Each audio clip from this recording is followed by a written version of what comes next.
At dawn, the sky over the Pacific was a pale gray curtain, the kind that hides the horizon and makes every sound feel closer than it should. Inside the narrow cockpit of a TBF Avenger, a young pilot pulled his harness tight and glanced at the torpedo suspended beneath him.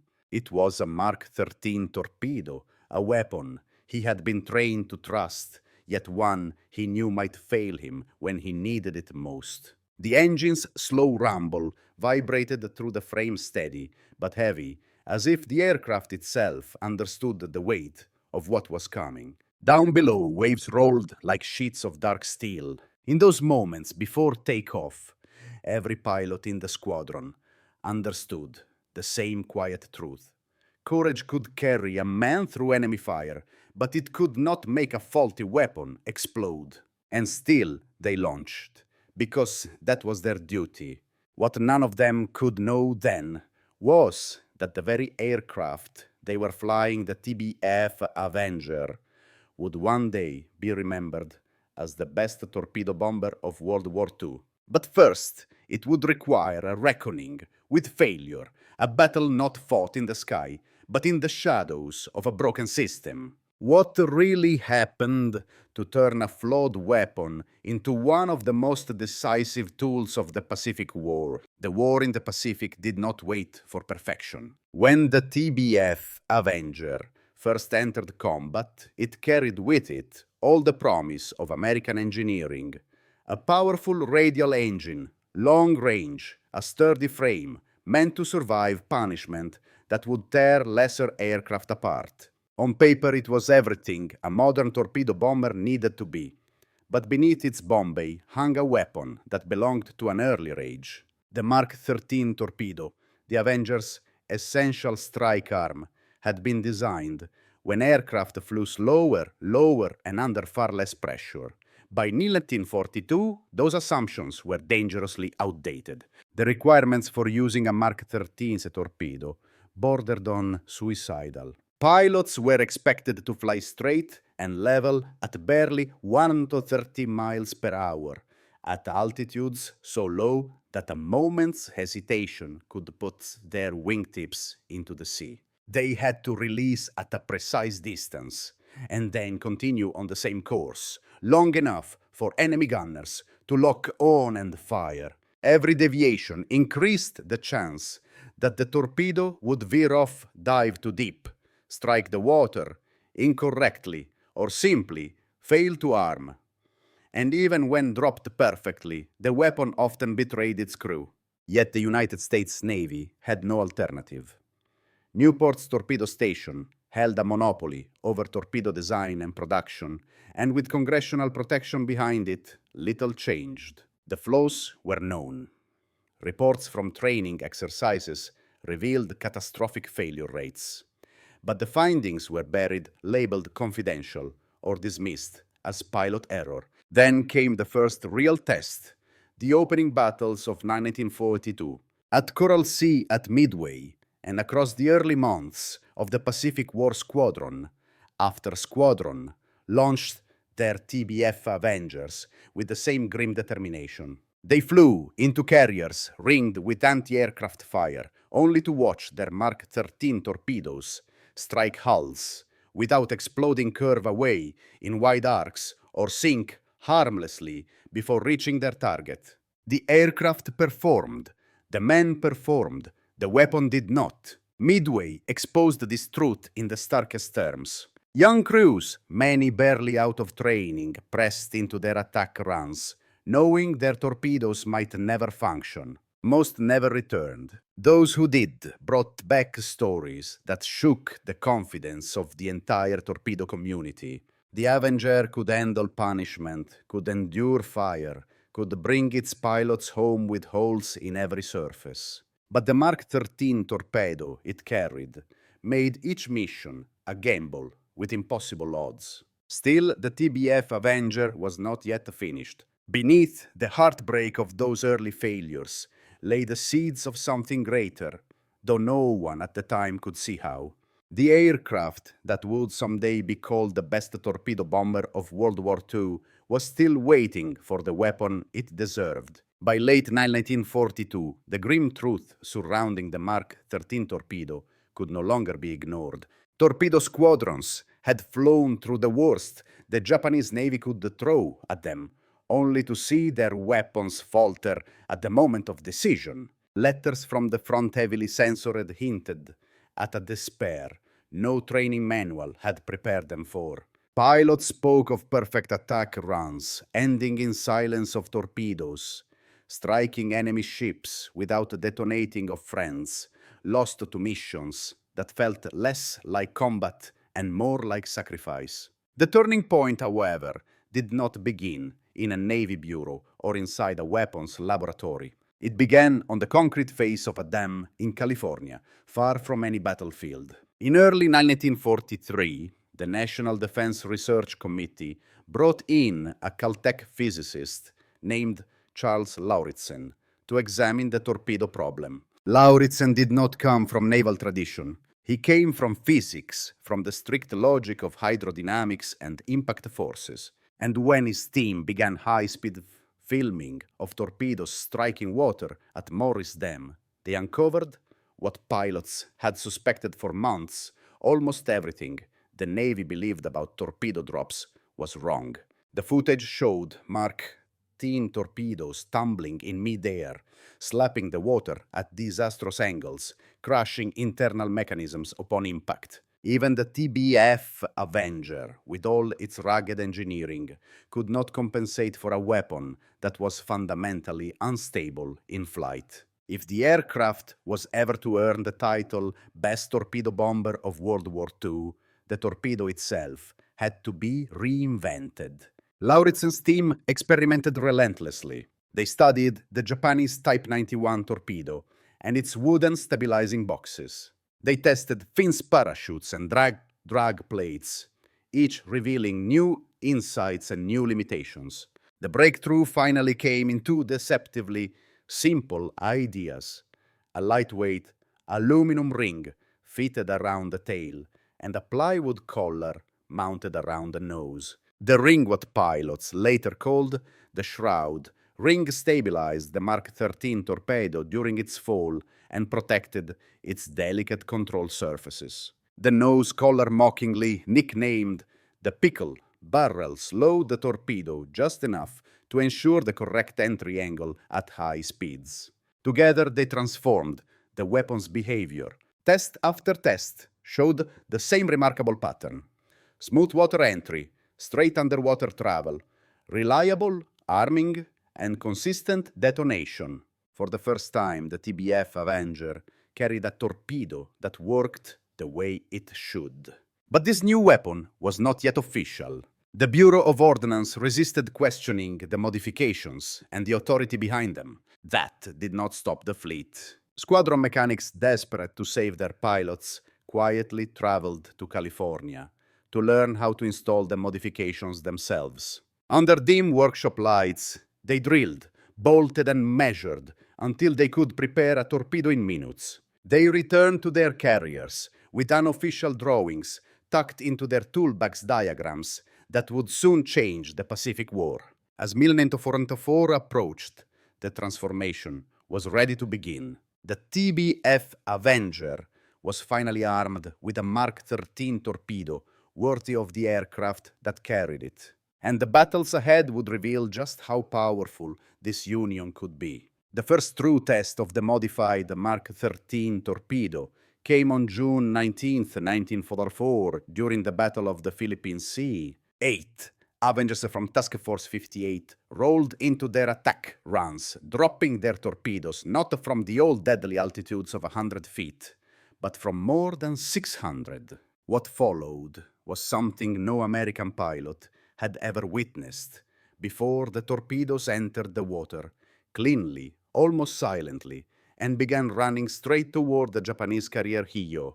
3 of them struck home. All 3 exploded. Within hours, Hiyo was gone. Word spread faster than doctrine could contain it. By nightfall, mechanics across the task force were fitting shroud rings and pickle barrel collars onto every Mark 13 torpedo they could reach. Before dawn, every TBF Avenger in the fleet carried the modified weapon. And for the first time since the start of the Pacific War, torpedo pilots launched, without the quiet dread of wondering whether their weapon would fail them. The results were immediate and devastating. During the Battle of Leyte Gulf in October 1944, the Japanese super battleship Musashione, of the largest warships ever built, was struck again and again by modified Mark 13 torpedoes. Avengers approached from angles and altitudes once considered impossible. Wave after wave sent torpedoes slicing into the sea, each one running with the steady, unwavering motion pilots would later describe as a train on rails.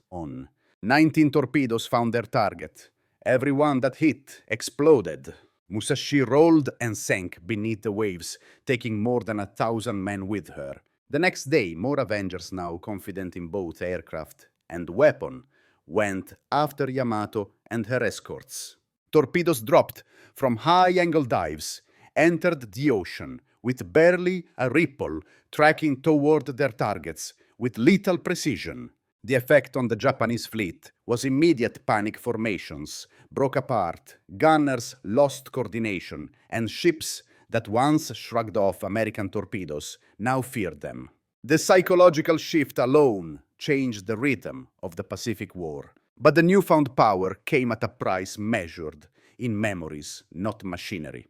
The men who had flown earlier missions, those who had watched their torpedoes fail, or had died attempting textbook runs, never saw this turning point. Their loss haunted the survivors. Many pilots later spoke of the relief they felt in 1944, but also of the anger that lingered, the knowledge that so many comrades had been lost because a broken system refused to confront its own failures. Still, by late 1944, the transformation was beyond dispute. A TBF Avenger, armed with a properly modified Mark 13 torpedo, had become the best torpedo bomber of World War II, not because the aircraft itself had changed, but because the weapon finally matched the courage of the men who carried it. The remarkable turnaround of the Mark 13 torpedo did not erase what came before it. Within the United States Navy, the success of the modified weapon cast an uncomfortable light on the decisions that had allowed so many failures to continue unchecked. For years, senior officers had attributed poor performance to pilot error, faulty tactics, or the chaos of battle. The truth revealed that Morris Dam showed otherwise. The weapon itself had been inadequate, and the system responsible for fielding it had failed the men who depended on it. That recognition created a quiet divide inside the Navy. Officers in the fleet who had witnessed the deadly consequences firsthand saw the modified torpedo as validation proof that their pilots had never been the problem. Bureau officials in Washington, however, reacted with defensiveness. Reports issued after the war credited ongoing refinement for the torpedo's improved performance, downplaying the role of Caltech and ignoring the unauthorized modifications made by frontline mechanics. It was institutional history written to protect institutional pride. Outside the United States, the reaction was very different. Japanese commanders were stunned by the sudden leap in American torpedo effectiveness. At the start of the Pacific War, they had considered the Mark 13 torpedo a minor threat, unreliable, and poorly engineered. By late 1944, they viewed it with something close to dread. After-action reports described the TBF Avenger as a Manetian aircraft that could strike from any altitude at speeds once thought incompatible with torpedo attacks. The psychological effect was profound. Where Japanese ships had once maneuvered confidently during torpedo runs, they now scattered in fear of weapons that seemed impossibly accurate. The strategic implications were equally significant. The reliable Mark 13 torpedo allowed the United States Navy to conduct wide-reaching, multi-angle attacks that overwhelmed even Japan's largest formations. This shift accelerated the collapse of Japan's surface fleet, and reshaped the final year of the Pacific War. It also influenced post-war procurement standards, independent testing, diversified contractors, and greater accountability became standard practice in American weapons development. Yet the deepest lesson was not technical, it was human. The rise of the TBF Avenger as the best torpedo bomber of World War II was not the result of a flawless system, but of individuals who refused to accept deadly flaws. Pilots demanded answers, mechanics defied regulations, scientists challenged assumptions. Their efforts saved lives, shortened battles, and restored faith in a weapon that had once been a symbol of failure.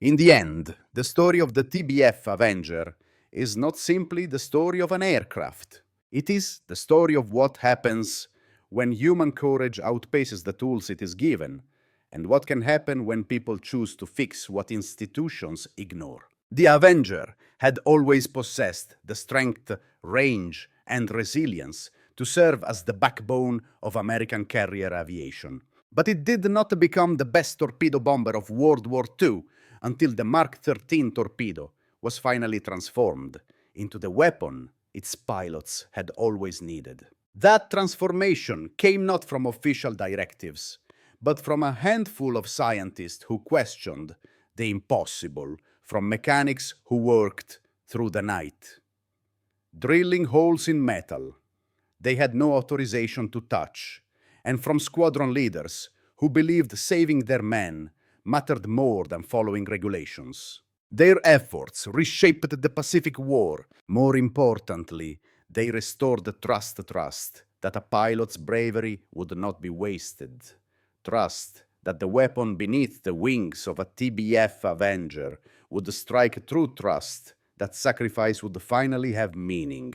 When the modified Mark 13 torpedo began to run hot, straight, and normal, it carried more than explosives. It carried the memory of every crew lost in 1942 and 1943, every failed run, every letter home that never arrived. Each successful hit in 1944 was in a quiet way an act of vindication for those who never saw the turning point. Today, restored Avengers fly at air shows across the United States. Their broad wings and distinctive engine rumble draw crowds, yet few onlookers know the full story behind their wartime legacy. They see an aircraft, but beneath its skin lives a reminder that progress in war is rarely clean. It is often born from frustration, from loss, and from the determination of individuals who refuse to accept that good enough is good enough. As you think about this history, consider the weapons and systems used by modern service members. Somewhere someone may be carrying equipment that isn't ready, just as those early pilots carried the flawed Mark 13 torpedo. And somewhere else, someone may be fighting to fix it. What lesson stands out to you most from the story of the TBF Avenger? If you have thoughts, share them. Below, we read every comment. And if you want to continue exploring how moments like these shaped the world we live in, consider subscribing for the next chapter of our military history journey.